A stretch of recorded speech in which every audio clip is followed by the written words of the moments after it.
The book that I'm going to read is called Hidden Figures. It's a nonfiction biography and it's great for ages 4 to 12. This book is really great to teach about racism, segregation. Um, this book talks about the story of each one of them and the struggles that they faced during segregation and how they were able to work for NASA. I feel this book will be great for children that want to know about space, and also it will help learn about history of segregation. So, Hidden Figures, the true story of 4 black women and the space race. Dorothy Buchanan, Mary Jackson, Katherine Johnson, and Christine Darden were good at math. Really good. In 1943, the United States was at war, World War II. Dorothy Buchanan wanted to serve her country by working for the National Advisory Committee for Aeronautics, the government agency that designed airplanes. Having the best airplanes will help America with the war. Making airplanes fly faster and higher and safer meant doing lots of tests at the agency, like the laboratory in Hampton, Virginia. Tests meant numbers. Numbers meant math, and math meant computers. Today we think of computers as machines, but in the 1940s, computers were actual people like Dorothy, Mary, Catherine, and Christine. Their job was to do math. Because Dorothy was black and a woman, some people thought it would be impossible for her to get a job as a computer. She lived in Virginia, a southern state where the laws segregated or kept apart black people and white people. They could not eat in the same restaurant, they could not drink from the same water fountains, they could not use the same restrooms, and they could not attend the same schools. They could not play on the same sports team, they could not sit near each other in the movie theater, they could not marry someone of a different race. But Dorothy didn't think it was impossible. She was good at math. Really good. She knew she was the right person for the job. She applied, and the laboratory offered her a position as a computer.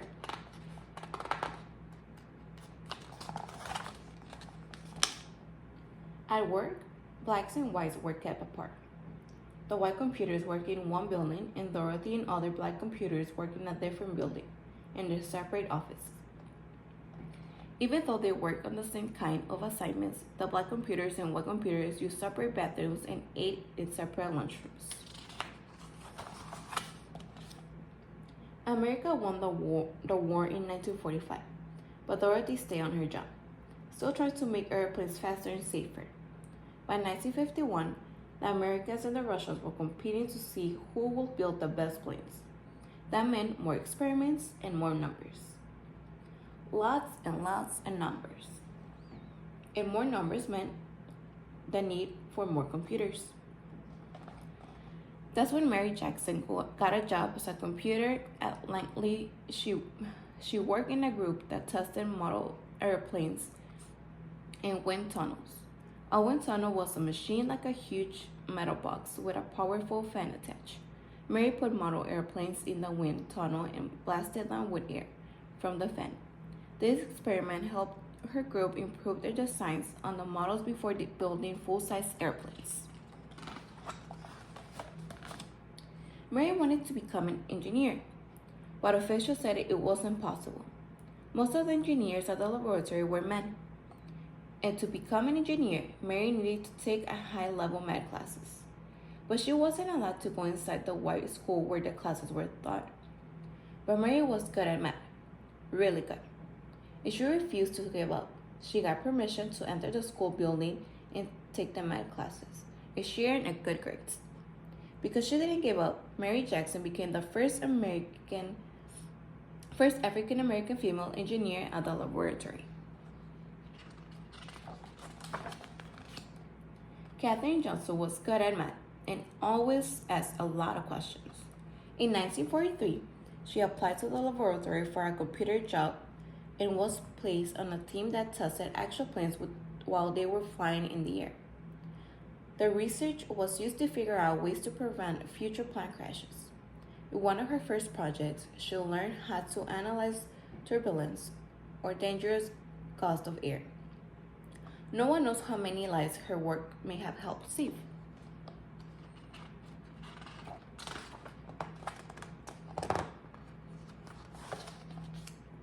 Catherine wanted to help the group prepare its search reports. So she asked if she could get to meetings. She could go to meetings with other experts on her team. Her boss told her it was impossible. Women aren't allowed to attend meetings, he said. But Catherine knew she was as good at math as anyone else, maybe better. So she asked him again, and again, and again.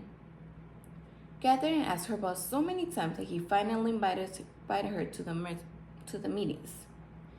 Catherine was good at math, really good, and because she fought to be treated the same as a man, she became the first woman in her group to sign her name to one of the group's reports.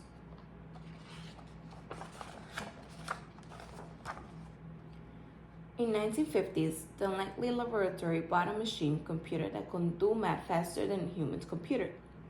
At first, these machines made mistakes. Dorothy learned how to program the machines so that they got the right answers. She thought the women in her group had to program the computers too.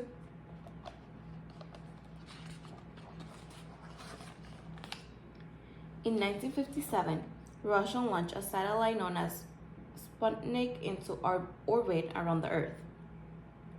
The United States started building satellites to explore space too. For years, the laboratory had used math to design airplanes. Now it will need math to create a spaceship as well.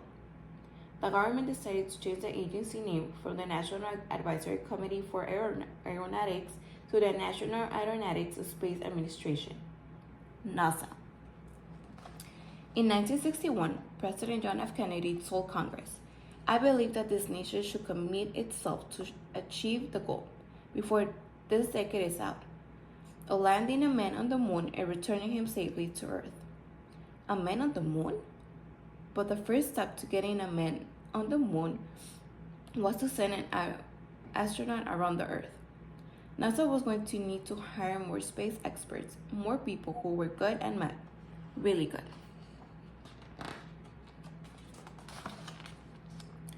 The people at the laboratory had to work together from morning to night to figure out how to send astronaut John Glenn into space and bring him back home to Earth safely.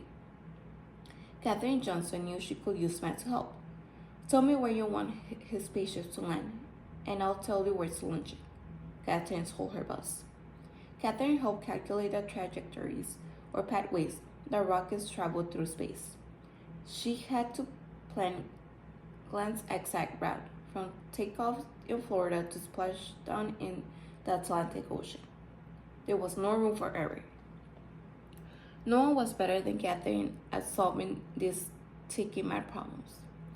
This before his mission, John Glenn wanted Katherine to double-check the machine computer trajectory calculations to make sure he hadn't made any mistakes. When Katherine said the numbers were correct, Glenn was ready to go. On February 20, 1962, Glenn blasted off into space, circled the Earth, and made his way home safely.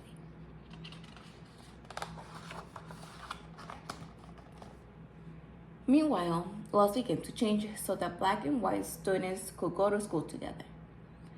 Black fought for the rights to sit beside white on buses and to drink from the same water fountain. As a laboratory, black and white computers started working together in the same office, eating at the same lunch table, and using the same bathrooms. Black and white movie goers could sit next to each other in the same theater. Across the country, people started to think about ways to bring equality to all Americans.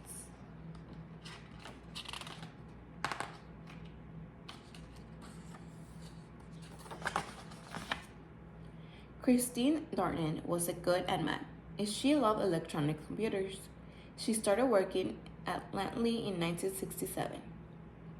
Christine wanted to become an engineer, and thanks to Dorothy, Mary, and Katherine, she knew it was possible. Eventually, she became an engineer for supersonic airplanes, planes flying faster than the speed of sound. But her first job was to help with NASA's mission to the moon.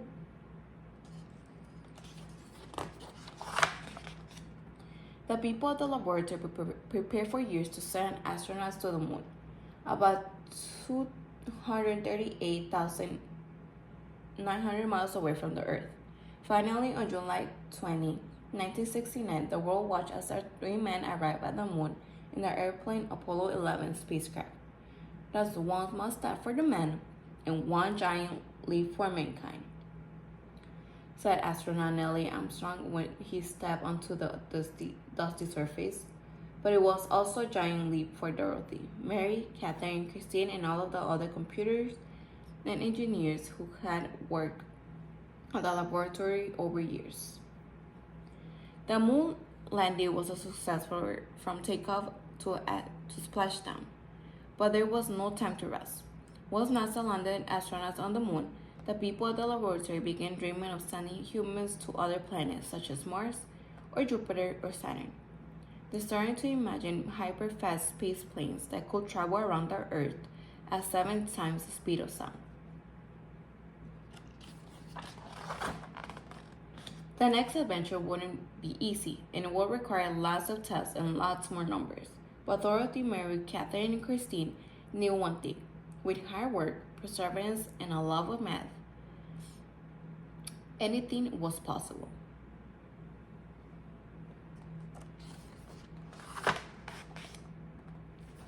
And at the end of the book, we have like a little timeline of all the events that happened. And we also have the story for each one of them.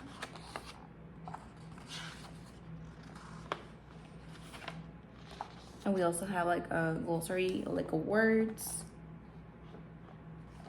Yeah.